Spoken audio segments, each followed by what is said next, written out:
এতক্ষণ কইছিল আরে বাবা, তোমার কি বলছি? বলছি না সন্ধ্যার পর কোথাও থাকবা না। আমার ভালো লাগে না, অস্থির লাগে। সরি ম্যাডাম, আমার ভুল হয়ে গেছে। আমার একটা ছোট ভাই আছে না, মাসুম।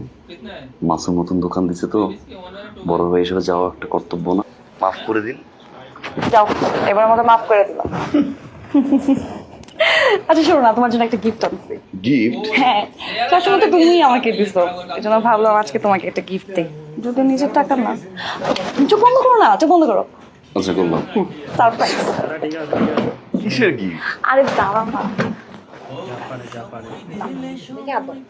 উল্টা পাল্টা কিছু দিবা? এখানে 2 লাখ টাকা আছে। প্লেনের টিকিট কাটতে যে টাকা লাগবে, ওটার পরে যদি কোনো টাকা থাকে সেটাতে তুমি ওখানে যা খরচ করো।